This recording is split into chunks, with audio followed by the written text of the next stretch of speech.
American തെരഞ്ഞെടുപ്പിൽ നിന്ന് president Joe Biden പിന്മാറണമെന്ന ആവശ്യം ഡെമോക്രാറ്റുകൾക്കിടയിൽ ശക്തമാകുന്നതിനിടെ നിലപാട് വ്യക്തമാക്കി ബൈഡൻ. പിന്മാറാനില്ല എന്നും മത്സരരംഗത്തുണ്ടാകുമെന്നും ജോ ബൈഡൻ വ്യക്തമാക്കി. സജിമോൻ ആന്റണി ചേരുന്നു. Sajimon Antony, good morning from Kerala. So എന്താണ് ഈ ഡെമോക്രാറ്റുകളുടെ പ്രധാനപ്പെട്ട ആവശ്യം? എന്താണ് ജോ ബൈഡൻ വ്യക്തമാക്കുന്നത്? കഴിഞ്ഞ വ്യാഴാഴ്ച ലോകമാകമാനം, പ്രത്യേകിച്ച് അമേരിക്കയിൽ ജനത ഒന്നടങ്കം കാത്തിരുന്ന ഒരു ഡിബേറ്റ് ആയിരുന്നു പ്രസിഡന്റ് ബൈഡനും അതുപോലെ തന്നെ പ്രസിഡന്റ് ട്രംപുമായിട്ട് ഉണ്ടായിരുന്നത്. എന്നാൽ രണ്ട് ഭാഗത്തുനിന്നും നിരാശയായിരുന്നു ഉണ്ടായിരുന്നത്. കാരണം എല്ലാവരും ചോദിക്കുന്ന ഒരേ ഒരു ചോദ്യം ഇതാണ്: ഒരു കൺവിക്റ്റഡ് ഫെലഡായ ട്രംപിനെ ആണോ ഇലക്ട് ചെയ്യേണ്ടത്, അല്ലെങ്കിൽ ഒക്ടോജനറായ 82 വയസ്സായ അല്ലെങ്കിൽ വളരെയധികം വയോധികനായ ഒരു പ്രസിഡന്റ് ജോ ബൈഡനെയാണോ ഇലക്ട് ചെയ്യേണ്ടത് എന്ന് ചോദിച്ചു കഴിഞ്ഞാൽ രണ്ടു കൂട്ടർക്കും പ്രത്യേകിച്ച് ആൻസർ ഒന്നും ഇല്ല. എന്നാൽ രണ്ട് പാർട്ടിയും ഇതുവരെ അവരുടെ പ്രസിഡന്റിന്റെ കാൻഡിഡേറ്റിന്റെ പുറകിൽ ഉറച്ചു നിൽക്കുകയായിരുന്നു. അതിൽ നിന്ന് വ്യത്യസ്തമായിട്ട് ചിന്തിക്കാനായിട്ട് ഡെമോക്രാറ്റുകളെ ഫോഴ്സ് ചെയ്യുന്ന ഒരു സംഭവമാണ് ഈ കഴിഞ്ഞ ഡിബേറ്റിൽ ഉണ്ടായത്. അപ്പൊ അതൊരു വലിയൊരു റൂമാണ് അത് ഓപ്പൺ ആയിരിക്കുന്നത്. ഡെമോക്രാറ്റുകൾക്ക് ഇടയിലും ഇൻഡിപെൻഡന്റ് ആയിട്ടുള്ള ആൾക്കാരുടെ ഇടയിലും ഇപ്പൊ ഈ ചർച്ച ഇവിടെ അമേരിക്കയിൽ വളരെയധികം വ്യാപകമാണ്. പ്രസിഡന്റ് ബൈഡൻ പിന്മാറുകയോ ഇല്ലയോ എന്ന് വെച്ച് കഴിഞ്ഞാൽ അപ്പൊ അതിന്റെ കൃത്യമായ ഒരു ആൻസർ പറയാനായിട്ട് ഇന്ന് ഞാൻ അറിഞ്ഞത് അവിടെ ക്യാമ്പ് ഡേവിഡിൽ പ്രസിഡന്റ് ബൈഡനും ബൈഡന്റെ ഫാമിലിയും ഗെറ്റ് ടുഗദർ ഉണ്ടായിരുന്നു. അവര് ഫാമിലിയിൽ ആ കാര്യം ഡിസ്കസ് ചെയ്യും, അതിനുശേഷം പാർട്ടിയിലേക്ക് അറിയിക്കും.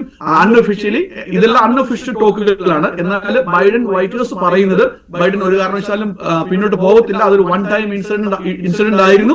അന്ന് ബൈഡൻ ആരോഗ്യസ്ഥിതി വളരെ നല്ലതല്ലായിരുന്നു അന്ന്. അങ്ങനെയുള്ള പല റീസൺസുകളും PR വർക്കിലൂടെ ബൈഡൻ അഡ്മിനിസ്ട്രേഷന് മുന്നേക്ക് വിടുന്നുണ്ട്, പത്രവാർത്തകളിലേക്ക് വിടുന്നുണ്ട്. എന്നാൽ ഡെമോക്രാറ്റുകളും ഇൻഡിപെൻഡന്റ് ആയിട്ടുള്ള ആൾക്കാരും ഈ ഒരു ആവശ്യം ഉന്നയിക്കുന്നുണ്ട്.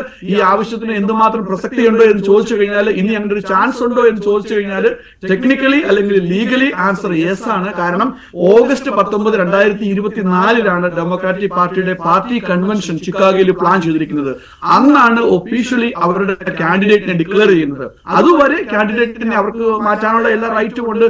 സമയമുണ്ടോ എന്ന് ചോദിച്ചാൽ സമയമുണ്ട്, ലേറ്റ് ആണ്. എന്നാലും ഒരു പ്രോമിനന്റ് ആയിട്ടുള്ള ഒരു കാൻഡിഡേറ്റ് വരികയാണെങ്കിൽ ഡെമോക്രാറ്റിക് പാർട്ടിക്ക് ട്രംപിനെ ബീറ്റ് ചെയ്യാൻ പറ്റും എന്നുള്ള ഒരു പ്രതീക്ഷ ചില കേന്ദ്രങ്ങളിൽ നിന്ന് വരുന്നുണ്ട്. അപ്പൊ അതിന് എന്തുമാത്രം ട്രാക്ഷൻ കിട്ടുമെന്ന് ഈ വരും നിമിഷങ്ങൾ അല്ല വരും മണിക്കൂറുകൾ അല്ല വരും ദിവസങ്ങൾ അതിന്റെ ആൻസർ പറയും എന്നുള്ള പ്രതീക്ഷയിലാണ് ഇരിക്കുന്നത്. Okay, right. എന്നാലും വലിയ പ്രതീക്ഷ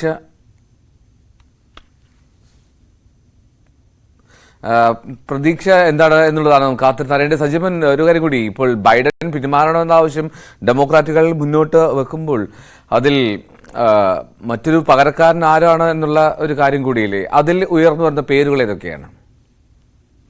ആദ്യമായിട്ട് ഉയർന്നു വരുന്ന പേര് കാലിഫോർണിയയുടെ ഗവർണറാണ്. അതുപോലെ തന്നെ അതോടൊപ്പം ന്യൂയോർക്ക് ഗവർണറുടെ കാര്യം വരുന്നുണ്ട്, മിഷിഗൺ ഗവർണറുടെ കാര്യം വരുന്നുണ്ട്. അങ്ങനെ 3-4 പേരുകളാണ് പ്രിഡോമിനന്റ് ആയിട്ട് വരുന്നത്. എന്നാൽ ക്യാമ്പയിൻ ഒരു സ്ട്രാറ്റജി വൈസിൽ ആൻസർ പലരും പറയുന്നത് ഫ്ലിപ്പ് സ്റ്റേറ്റ് ആയ, അതായത് ഈ 5-6 സ്റ്റേറ്റുകളാണ് അമേരിക്കയിലെ ഇലക്ഷന്റെ ഒരു അൾട്ടിമേറ്റ് ഫലം ഡിസൈഡ് ചെയ്യുന്നത്. അത് പെൻസിൽവേനിയ, അതുപോലെ തന്നെ മിഷിഗൺ, അതുപോലെ തന്നെ ആരിസോണ, ജോർജിയ എന്നിങ്ങനെയുള്ള സ്റ്റേറ്റുകളാണ് ഡിസൈഡ് ചെയ്യുന്നത്. ആ സ്റ്റേറ്റ് ഏത് പാർട്ടിയിലേക്ക് ചേരുന്നോ, ഏത് ഇലക്ട്രൽ വോട്ട്, ഏത് പാർട്ടിക്ക് വേണ്ടിയിട്ട് ഇലക്ട്രൽ വോട്ട് കിട്ടുന്നോ അതനുസരിച്ചാണ് ഇവിടുത്തെ പ്രസിഡന്റിന്റെ ഒരു റിസൾട്ട് വരുന്നത്. അപ്പൊ അത് വെച്ച് നോക്കുമ്പോൾ പെൻസിൽവേനിയ ഗവർണറുടെ ഒരു പേര് വളരെയധികം മിന്നൽ കേൾക്കുന്നുണ്ട്. അതിന്റെ റീസൺസ് ഉണ്ട്. ഈ ഒരു ലാസ്റ്റ് മൂവ്മെന്റുള്ള ചേഞ്ച് ആകുമ്പോഴത്തേക്കും ഒരു ഫസ്റ്റ് ടൈം എന്നുള്ളൊരു ഒരു പേര് വരികയാണെങ്കിൽ അതിന് കൂടുതൽ ട്രാക്ഷൻ കിട്ടാനുള്ള പോസിബിലിറ്റി ഉണ്ട്. അപ്പൊ അതുകൊണ്ട് പെൻസിൽവേനിയ ഗവർണർ മിസ്റ്റർ ഷപ്പീറോയുടെ പേര് മിന്ന വരുന്നുണ്ട്. കാരണം അദ്ദേഹം ആദ്യത്തെ ഒരു യഹൂദനാണ്. യഹൂദ വംശത്തിൽ നിന്ന് ആരും ഇതുവരെ അമേരിക്കൻ പ്രസിഡന്റ് ആയിട്ടില്ല. ഒന്ന്. രണ്ടാമത്തേത് അതൊരു ഫ്ലിപ്പ് സ്റ്റേറ്റ് ആണ്. അത് അങ്ങോട്ടും പോകാം ഇങ്ങോട്ടും പോകാം. അപ്പം അവിടുന്ന് ഒരു സ്റ്റേറ്റ് ഒരു കാൻഡിഡേറ്റ് ഉണ്ടെങ്കിൽ അത് ഡെമോക്രാറ്റുകൾക്ക് അനുകൂലമായിരിക്കും. അതോടൊപ്പം തന്നെ ഈ പെൻസിൽവേനിയ കഴിഞ്ഞുള്ള തൊട്ടടുത്ത സ്റ്റേറ്റുകളാണ് ഈ പറഞ്ഞ മിഷിഗണും കാര്യങ്ങളും ഒക്കെ. അപ്പൊ അതിന്റെ ഒരു ഇമ്പാക്ട് അവിടെയും ഉണ്ടായേക്കാം. അപ്പൊ അങ്ങനെയുള്ള പല ചർച്ചകളും നടക്കുന്നുണ്ട്. എന്നാൽ ഇതൊന്നും ഒഫീഷ്യൽ അല്ല, ഇതെല്ലാം അൺഒഫീഷ്യൽ ചർച്ചകളാണ്. ഏതായാലും അമേരിക്കയിൽ ഇതൊരു വലിയൊരു ഡിബേറ്റ് ആണ്, വലിയൊരു സംസാര വിഷയമാണ് എന്നുള്ള കാര്യത്തിൽ സംശയമില്ല.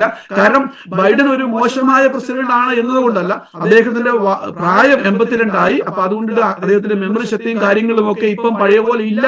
അപ്പൊ ഇനി വരുമ്പം പറയുമ്പോൾ 82 പ്രസിഡന്റ് ആയി കഴിഞ്ഞാൽ അടുത്ത 4 വർഷം എന്ന് പറയുമ്പോൾ 86 വർഷമാണ്. അപ്പൊ അതൊരു വലിയൊരു ചലഞ്ചാണ് ഡെമോക്രാറ്റിക് പാർട്ടിയെ സംബന്ധിച്ചിടത്തോളം.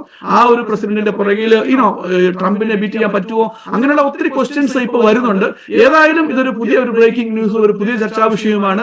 വരും ദിവസങ്ങളിൽ നമുക്ക് അതിനൊരു തീർച്ചയായും ഒരു ആൻസർ കിട്ടിയേക്കാം. പാർട്ടികൾക്ക് സമയമുണ്ടോ എന്ന് ചോദിച്ചു കഴിഞ്ഞാൽ ഞാൻ മുമ്പേ പറഞ്ഞ മുടക്ക് തന്നെ ഏകദേശം 1.5 മാസം അല്ലെ ഒരു മാസവും 20 ദിവസവും ഇനിയും ബാക്കിയുണ്ട്. ഓഗസ്റ്റ് 19 വരെ അവർക്ക് മാറ്റാം. കാര്യം ഓർക്കണം, ഈ പ്രൈമറി ഇലക്ഷന് റിപ്പബ്ലിക്കൻ പാർട്ടിയിലും അതുപോലെ തന്നെ ഡെമോക്രാറ്റിക് പാർട്ടിയിലും അമേരിക്കയിൽ ഓൾറെഡി കഴിഞ്ഞു.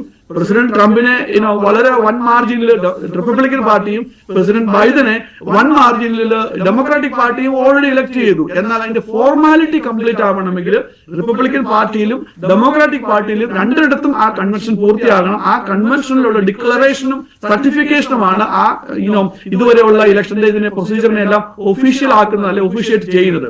അപ്പൊ ഓഗസ്റ്റ് 19 വരെ ഏതായാലും സമയമുണ്ട്. അത് സമയക്കുറവുണ്ടെന്ന് ചോദിച്ചു കഴിഞ്ഞാൽ സമയക്കുറവാണ്. കാരണം മറ്റ് ക്യാമ്പയിനൊക്കെ ഏകദേശം ഒരു വർഷത്തിന് മുമ്പ് ക്യാമ്പയിൻ തുടങ്ങി വളരെയധികം മുന്നിലാണ്, അല്ലെ കട്ടയ്ക്കാണ്. ഇപ്പൊ എന്താണ് സംഭവിക്കുന്നതെന്ന് ചോദിച്ചു കഴിഞ്ഞാൽ ഇവിടുത്തെ ഇലക്ഷന് 2% അല്ലെ 2 to 5% മാർജിനിലാണ് ഇതൊക്കെ വിൻ ആൻഡ് ലൂസ് എന്ന് പറയുന്നത്. അപ്പൊ ആ ഒരു 2 to 5% ട്രാക്ഷന് എങ്ങോട്ട് പോകുന്നു എന്നതിനെ ഡിപ്പെൻഡ് ചെയ്യുമ്പോൾ പ്രസിഡന്റ് ബൈഡന് ഇപ്പൊ ഒരു ട്രംപിന്റെ ഈ കൺവിക്റ്റഡ് ആകുന്നതിന് മുമ്പ് ട്രംപ് പുറകിലായിരുന്നു. കൺവിക്റ്റഡ് ആയി കഴിഞ്ഞതിന് ശേഷം ട്രംപ് ബൈഡന്റെ മിന്നൽ വന്നു, 2 to 3% മിന്നൽ വന്നു.